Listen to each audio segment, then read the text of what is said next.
All right, looks like we got Dan Jessup up top, and we got John Norman down below. That's not Dan Jessup. Yeah, I was just going to say, I looked at the names, and then I looked at the pictures. That's Kellen, I believe, right? Dan's a good friend of mine. That's not Dan. Yeah. That's Kellen Pastor, yep. Kellen's a phenomenal player as well. So, looks like we have a Simic mirror match, Jim? What? Clifftop Lookout. Yeah. No. Yes, and that they're both playing Breeding Pool. No, that they're playing very, very different decks. Okay. Kellen is playing the more standard, like Simic aggro deck. Ladder Elves or Boroid, Jackal Genius Geneticist. But it looks like Dan is on kind of a crazy ramp strategy here. Fecund Green Shell, Clifftop Lookout, the high toughness mana ramp cards, Spelunking. So kind of a classic aggro versus ramp, even though they both are Simic. Yeah, I mean, these are some wild, wild decks here. Looks like these players did pick up a loss here for our first round.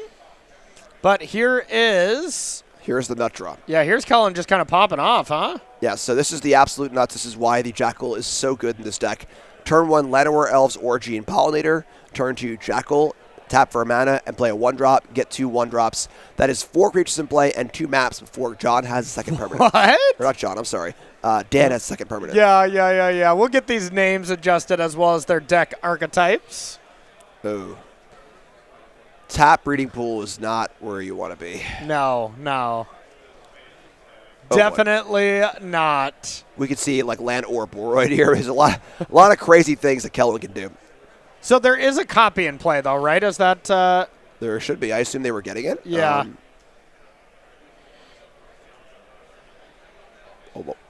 Okay. Oh, is it a maze? Oh, sorry. Nope, that's not a maze. What? Oh, the map. Map, okay. Got it, okay. Players are doing their best to keep us on our toes here in the morning. Yeah, we got... Oh, there are map tokens? Is there a copy token? No one knows. What? Are we playing Invisimagic? Got a map again. So there were 2 maps. So, all right, so there is a copy of Spyglass Siren in play. There was also 2 maps. Use your imagination, folks, all right? Just think about what's there, what's not there. The maps are both gone. 2 spells are revealed, 2 counters off of the map tokens. There's still a Siren there, too. Okay. They're really testing us this round. They really are, yeah. And I'm going to call Kellen down here for half this match as well. I mean, I had breakfast with Dan this morning, so. But did you have breakfast with Kellen? I did not. Okay. Maybe I did. I don't even know. I don't know where I am. I don't know who I am. Have we seen Kellen and Dan in the same room? Yes. Okay. Yeah.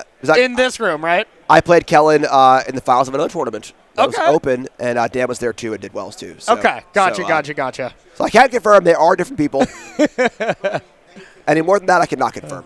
Okay, so that should be our second Spyglass Siren with the counter on it. Yep. And now, I mean, all this confusion we're having in the morning leads to one fact. Right now, Kellen is smashing his opponent. That is an accurate assessment. As your expert commentator, I agree. Thank you. Yeah, we got 5, 6, 7 power, and the Jackal is, of course, all ready to go for a 2-drop. And the real cool thing about this deck is this innovation of Innkeeper's Talent. This was not in the early lists. This can control the Jackal. So Jackal cares about the power of the card, not the number of counters on it, which is the same thing. But where you can kind of scale up to the card you have in your hand, mana value-wise, and go from there. All right, so a Clifftop Lookout here, being able to get a 1-2 and do a little bit of ramping. Not necessarily a overly powerful card here in Standard, I would say, but hey, it was a good one limited. I mean, honestly, I've played a lot of the cards in this deck before, like on my stream and ramp decks and stuff, and they are quite potent. Yeah. The ability to, the Fecund Green Shell in particular is quite powerful. The problem here is that this is just a game where both players are planning Llanowar Elves. One had it on the play and one didn't have it on the draw. Yes. And those games are pretty skewed. Oh, my God. Oh, baby. Get out of a dice. Get your calculators out, folks. All right, so Jim, how large are all these creatures going to be and go? So the first turn, the talent can also put a counter on the Aura Boroid. That adds multiple counters to other creatures, and now it takes the exponential nature up. We have more stuff here. What is that? I don't know. Is that a giant growth? Snakeskin Veil. Oh, okay. So Boroid had base toughness, base power toughness 1, add a counter from Innkeepers, add a counter from Snakeskin Veil, add a counter from Growing, 4 to... we're done. The game's over. But I wasn't done counting yet. Keep the math going, though, for everyone still looking for it. The math is 1 dead opponent. Wow. Okay. So, I mean, that draw looked incredible from Kellen, I must say. Yeah, that was a stealing. Yeah. That's about as good as it gets. Yeah. Wow. Okay. So, looking at the sideboards here, we have 1 Disdainful Stroke, 1 Ghost Vacuum, 4 Keen-Eyed Curator, 2 Negates, 1 Quantum Riddler, 3 Scrap Shooters, 3 Unable to Scream. What are you bringing in here in the Simic air quotes mirror match? It's tough because you really want quality removal spells against Kellen's deck, and blue-green does not really offer that. So Unable to Scream isn't really pretty, but it is a way to turn off Ouroboros or Jackal. But for the most part, though, I think John just needs to have a good hand. John should be not necessarily mulliganing to Llanowar Elves, but if there's a hand and it's not perfect without a Llanowar Elves, I'll want to take another look. The Fungus can also play in as another 1-drop, as a way to ramp. But I think the pressure here is on, Dan Panaccio here to have a really, really proactive draw. Yeah, and is Llanowar Elves from both players probably that important in this matchup where they don't really kill Llanowar Elves, huh? Right. Yeah, pretty big stuff. Okay, so from Kellen's side, we have 3 Dragon Snipers, 1 Flood Pits Drowners, 2 Insidious Fungus, 1 more Quantum Riddler, 2 Tishana's Tidebinders, and 4 Repulsive Mutation, and 2 Unable to Scream. What do you like there? Counter spells. Okay. Very, very simple here. Kellen is definitely the beatdown deck. Kellen wants to get ahead, and there really isn't any reason for Kellen to pump the brakes. This is not a control matchup. There are no day judgments here. This is I'm going to put all my cards on the table as fast as possible, having a counter spell or 2 like a mutation to counter the 1 big spell from Dan, and it should be all she wrote. And, that's the thing is Kellen doesn't really know exactly what's in the deck list because, well, we didn't play too many turns, that's for sure. So, all right, before we get into the match, let's take a look at some abilities to do some pre-orderings here. If you want to check out some sealed singles, supplies, and more, go to StarCityGames.com. You can do some pre-orders for Avatar, pre-orders for Spider-Man, as well as Edge of Eternities. All kinds of sealed products here. Make sure to go to StarCityGames.com to get some more information on all of that beautiful, beautiful stuff. And now let's get back into the game here, Jim. Reminder, we have Kellen Pastor on the top and Dan Panaccio on the bottom. Slight error there on the names. We got you covered, though. Absolutely. And the matchup is Simic Aggro from Kellen on top versus Simic Ramp on the bottom from Dan. Yeah, and 2 very, very different Simic decks, both playing Ouroboros, both playing Llanowars, but that's kind of where the similarities end. I've seen a decent amount of the Simic aggro decks on the ladder. They're okay. They're nothing too special, but they can really, beat down on these red decks. Ouroboros just takes over the game against red if you can have a pretty aggressive one coming out. But the Simic mid-range deck, I've definitely not seen a lot of. What do you make of it? I mean, like I said, I've played, on stream before, Clifftop Lookout, Dream to Entrancer, Fecund Green Shell, Insidious Fungus, that shell of, rampy, high toughness creatures. It can be quite powerful. My fear is it isn't necessarily as powerful enough as some of the things these decks are bringing to the table. Yeah. Be it Cauldron or Ouroboros. I love the bounce lands, too, the Arid Archways, Spelunking.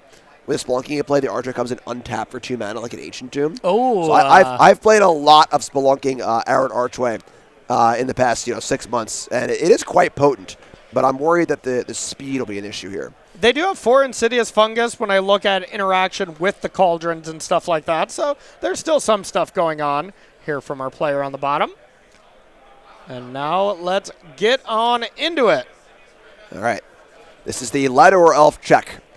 Yeah. When you're not playing removal spells, you are playing Llanowar Elves. Whoever has it is going to be hugely advantaged. Dan on the bottom is going to be going first. And looks like Kellen up top takes a mulligan. This is a matchup where the right cards matter, not the quantity of cards. Yes. I'd much rather have a 5-card hand with Llanowar Elves, Jackal, or Board, or whatever, than a mediocre 7. Yeah, 100% agreed.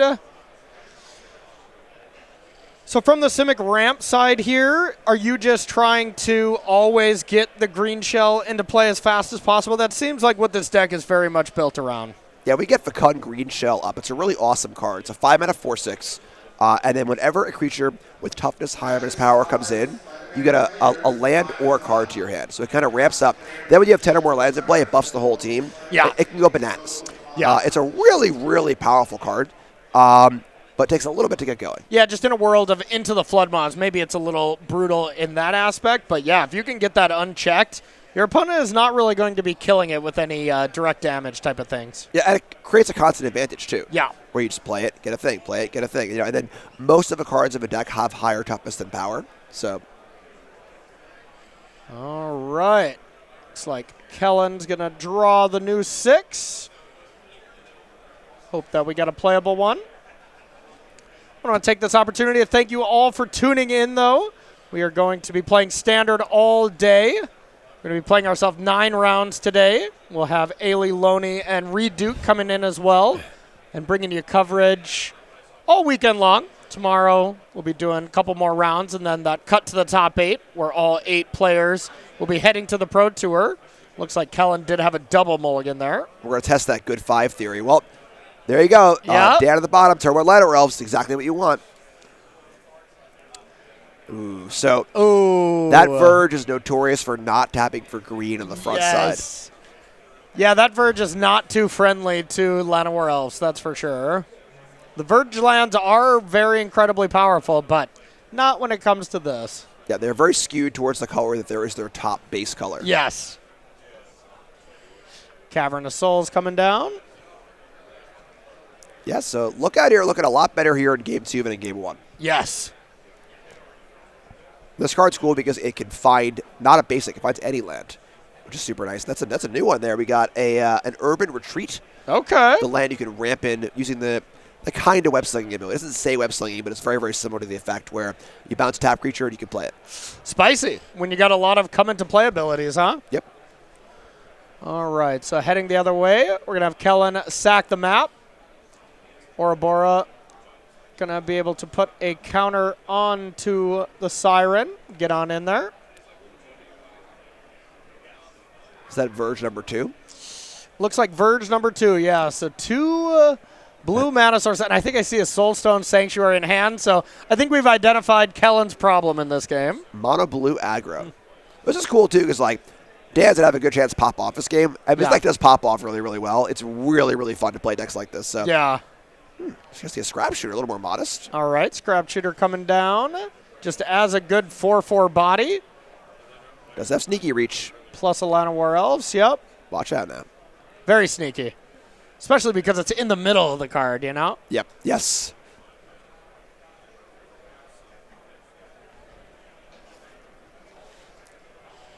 It's fun to see Temple here.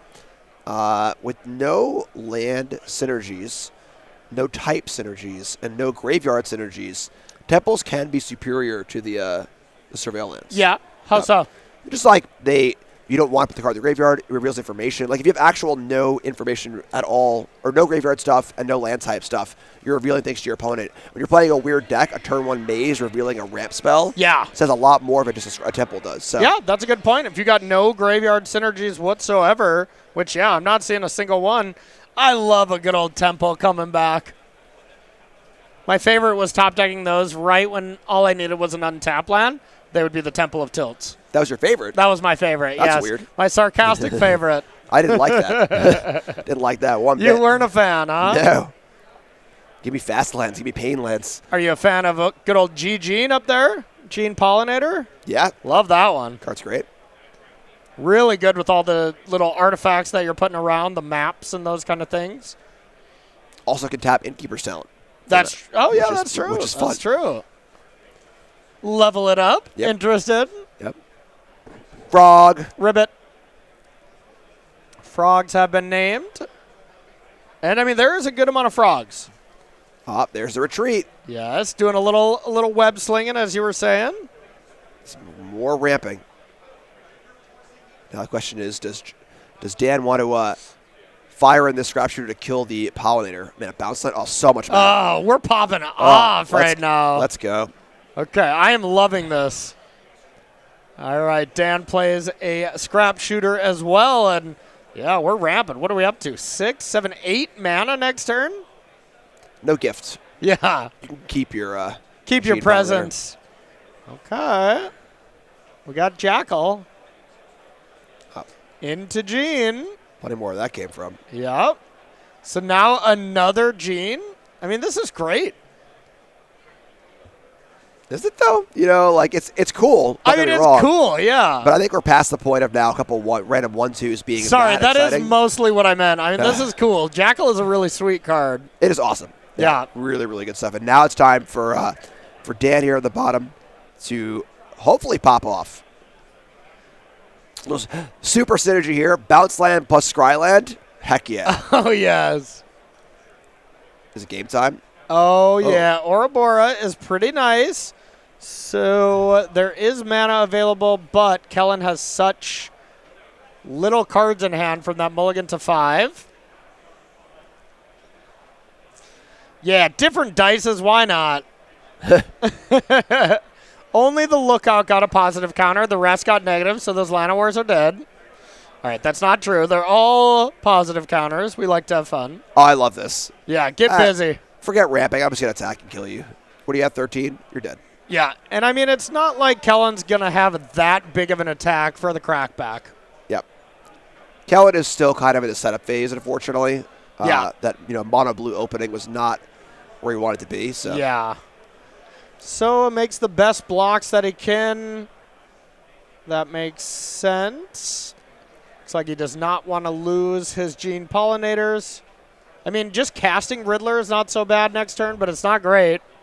Ouroboros just gets it done eventually. It's funny because, Ouroboros is the fail state here, I think. Yeah.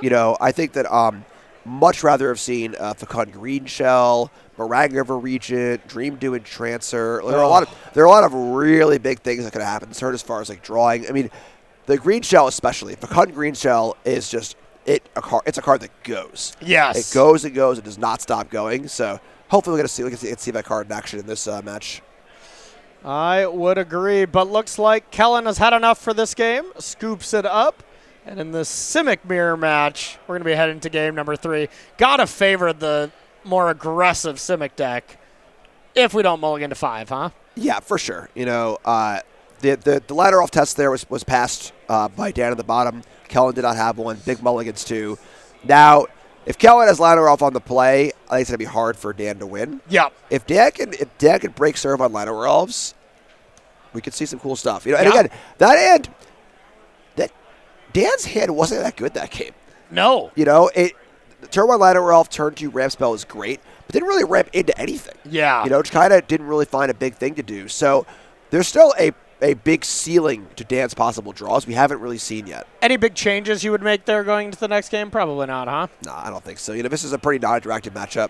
There's not a lot of removal spells available, so just got to do your thing and hope you do it faster and better than your opponent. Cool. Well, if you want to pick up one of these really cool decks that you're seeing on screen, we, of course, can tell you how to sell your cards to Star City Games to get yourself some good trade-in bonus or just get yourself some cash. Go to sellyourcards.starcitygames.com and, of course, do what Jim and I do. Get that 30% trade-in bonus. You're going to buy new cards. The trade-in bonus doesn't expire. That's the way to do it, though, don't you think? My bankroll is huge. Yeah.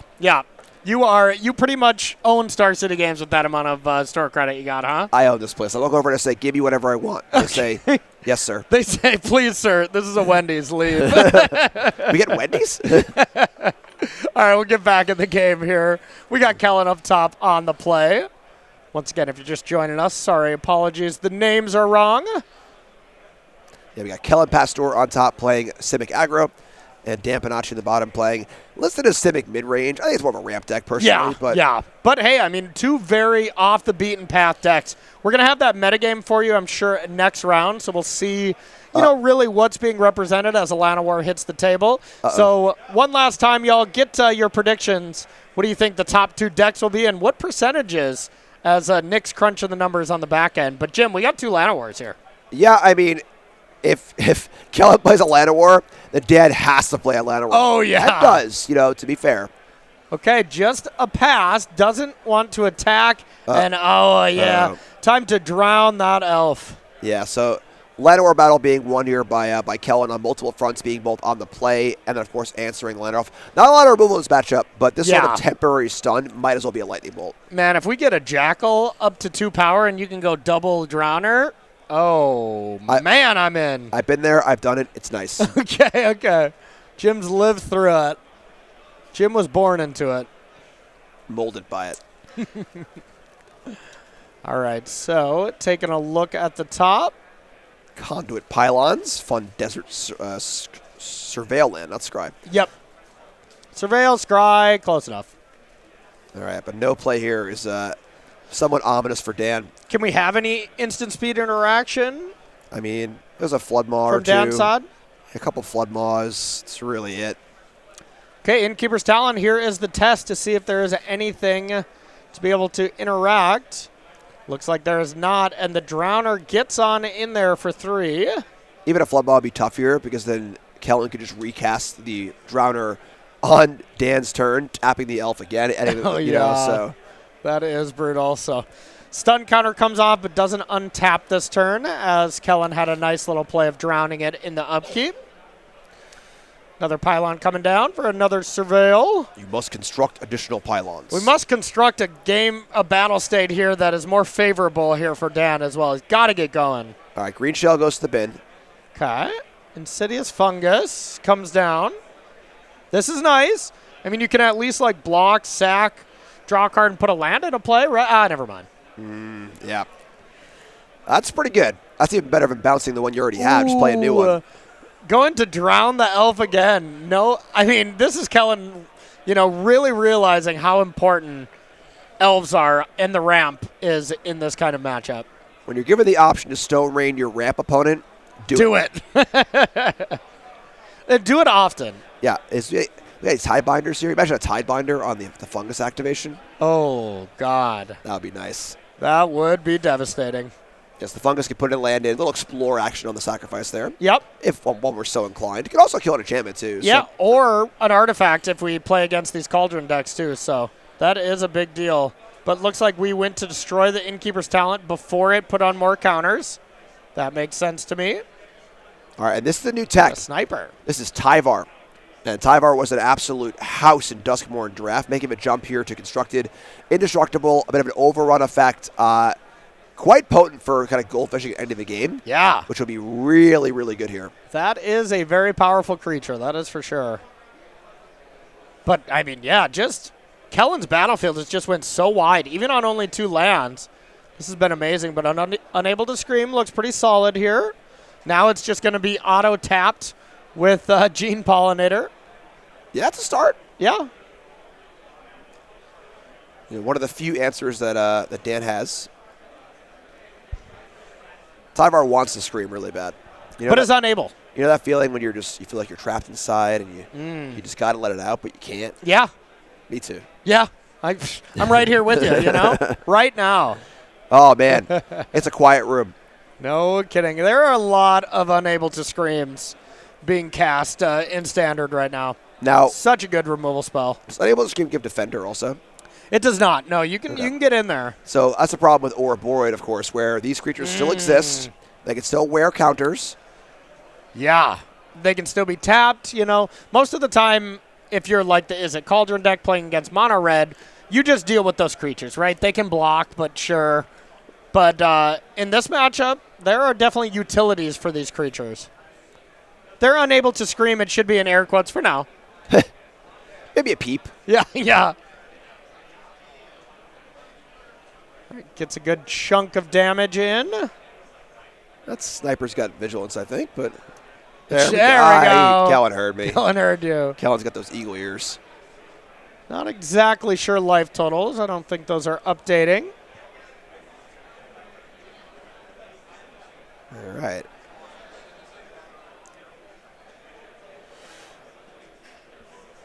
Got a lot of work to do here for Dan. A lot of work to do. Although, honestly, I mean, that last turn could have gone a lot worse. Yeah. Like a few small bodies in play. The green shell has reached. It's a very large blocker. All right, okay. Got a scrap shooter here. just a big blocker here. I mean, if Kellen has anything to disrupt it, but yeah, I think that was a fresh draw off the top, so we might be stabilized here depending on what the life totals are. It's interesting to think about what Dan has in his hand because no land drop at turn. Yeah. That's the first turn that Ladder Rolls has been available ever, basically. Yeah. And so 5 mana was available. A lot of the big plays of this deck do cost 5. Okay, getting in there with the squad. Kind of says Dan is, Kellen is fine with just losing one creature.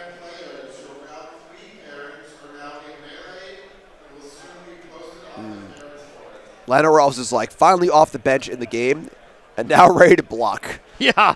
He's like, that was not the job that I signed up for. No kidding. Come on. I just woke up from my slumber for 4 turns. Can I add some mana or no? Yeah.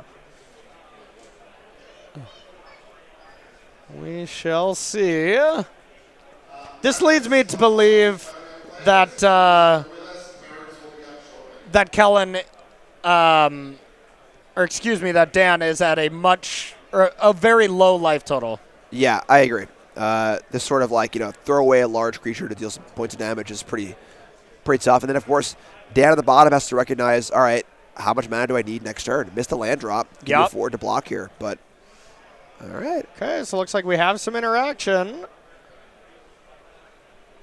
Into the Flood Maw on Gene. Filtering a green into a blue on the Condo Pylon is what that card does. Yep. I believe, that should be in hand, but...